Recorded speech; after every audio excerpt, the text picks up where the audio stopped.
Welcome back to Bame Farm. We're having fun on the disc again. Now, in the last video, from the last video, part 2, there were a handful of comments, mostly worrying about the disc blades. Obviously, we're replacing disc blades.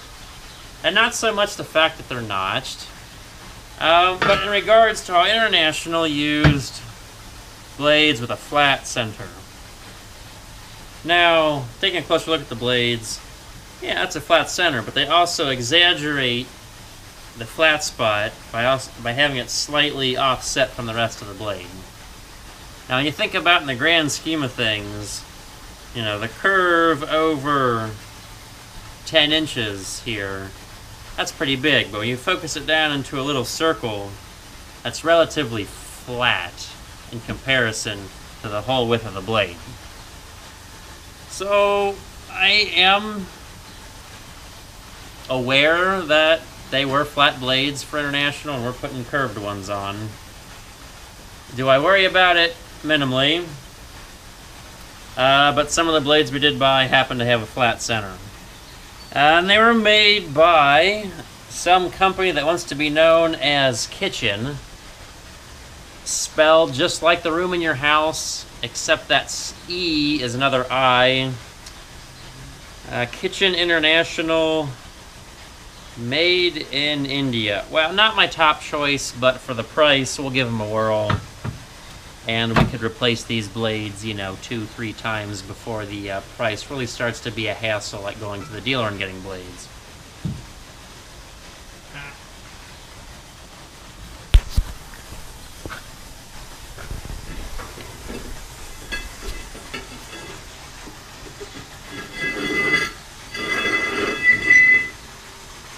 We have the smaller axles.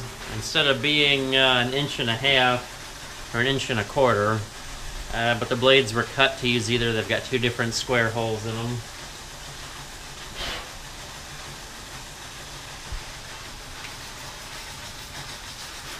We went with notched blades on the front because supposedly those are better at cutting. And sometimes we don't chisel plow and just go straight out with the disc. We did that a bunch last year because it was rather wet. Although I'm guessing since we're missing all that extra material off the notched blades, that the front blades will have to be replaced before the back.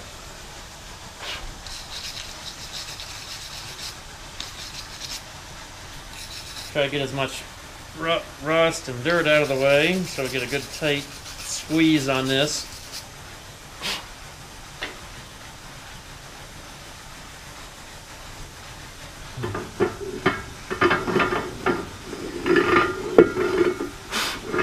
Slowly stacking everything on.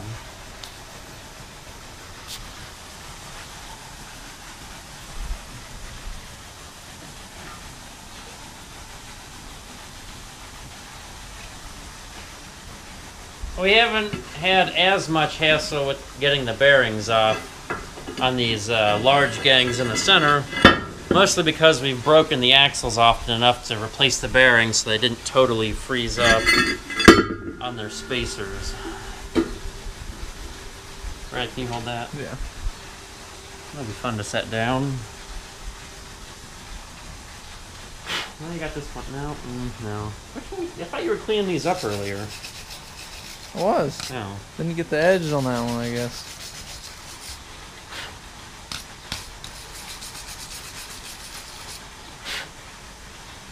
And yes, before somebody points out in the video, it's cracked. It's been like that for, I don't know, as long as I can remember. Sure, it's not fantastic. I don't think it's caused us any issues. Yeah, a little dirt might get in there, but I didn't find a whole bunch of dirt when we took it apart. Which is probably a good thing we have flat blades to use with these broken spacers.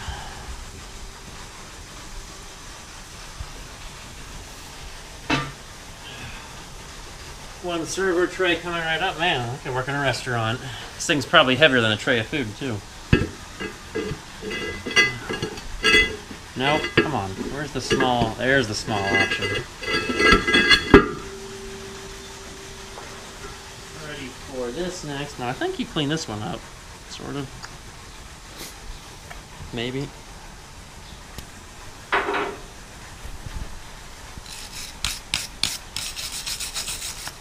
See, I don't know if you guys can hear in the background, we got the auger running. Guess I'll sell some corn. Trying to be a bit more forward this year instead of paying a bunch of rent after harvest, trying to get it all paid up beforehand. That way when harvest rolls around, it feels a lot better. Since the price of beans is now below 9, whether it comes back up by harvest or not, who knows. But if it doesn't, at least I'll get to feel like I'm keeping most of that money instead of having expenses still to pay.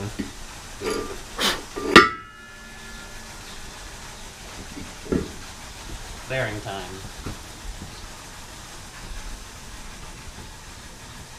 Now that auger will run for, it'll take probably 2 hours to fill that gravity wagon. The auger's not in the greatest of shape.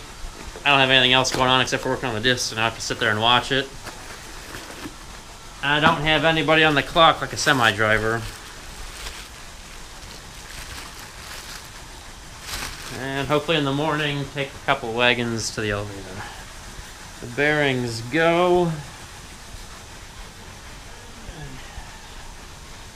Greaser up.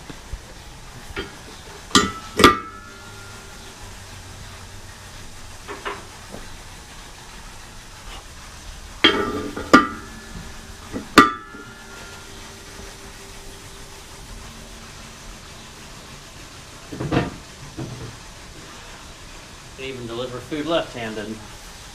There you go. One disc blade coming right up.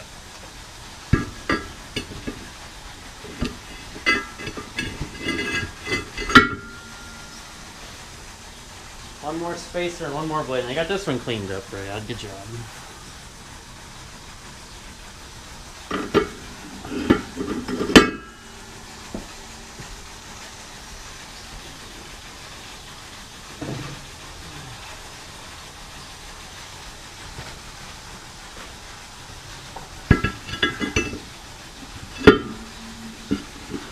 You got that?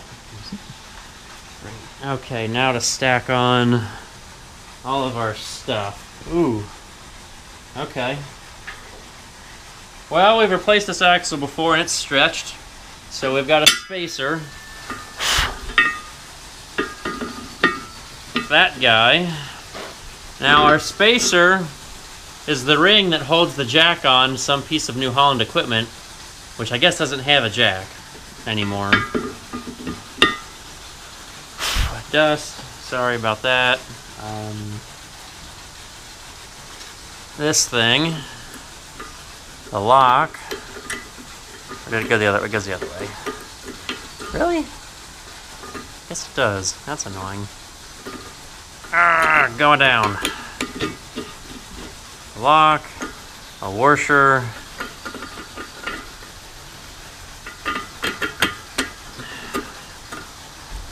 And a nut. Now we have another nut just for safekeeping.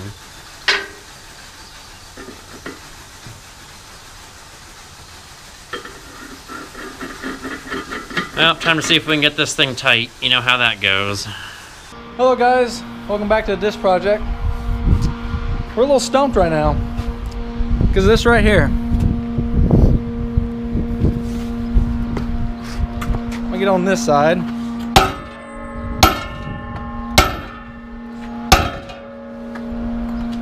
So yeah, we'd like some separation. And that's about all we've got, because the half spool for the bearing is somehow really rusted in place. And we're not getting, I mean, there's no, obviously it's pressed up against there, but we are getting absolutely no movement here. We can turn it barely, but it's so rusted inside here and inside there. Obviously it's good here. This one's fine. That one moves. The rest of them all move. If there wasn't so much pressure, it would be nicer if we were just cutting the bearings off, because at least I know I can destroy something. Here, yeah, we cut the blade to try to get down closer, but I really don't feel like destroying this thing, just because we don't have one sitting here ready to go. I don't feel like calling a dealer. It's kind of being lazy on that, trying to find new parts. They're out there. They're available. That just delays the project even more.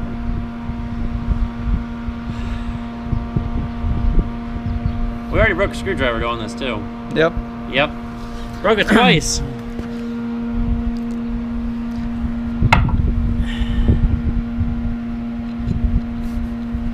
There we go. If it would just, you know, sit it there perfectly, and maybe, nope, it's not a bar of soap, it's not going to stick back together. And then that little piece chipped off earlier.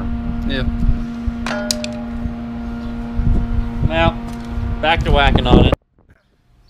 So we're back again. Of course, this is like the second or third time, and hopefully what'll be the third part, and no more, of the disc video. We've got all but this gang back on, back together. And I'm sure you have seen or will see how much of a pain this spool has been. Now, I made an attempt to try to spread the bushing inside out to take some resistance off. It hasn't gone very well. Tried driving it with the wedge again, and we've dumped CLR on it, WD-40, just short of like hydrochloric acid or something. What was your suggestion, Brad? Or was it sulfuric acid? Hydrochloric acid. Okay. We still have not tried hydrochloric acid. Really want to, but we don't look like we're making bombs or something. Or we watched some crime episode of something or other where some guys running around tossing acid in people's faces. So we don't want to look like that.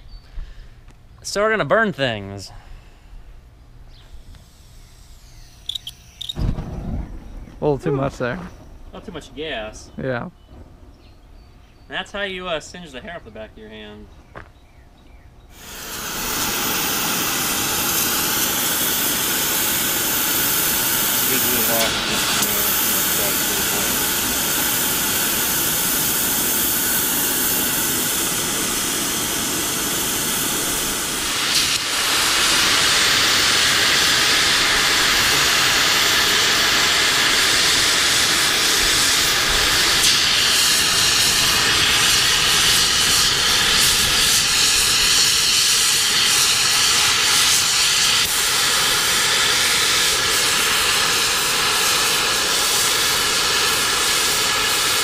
Thinner metal heats up faster.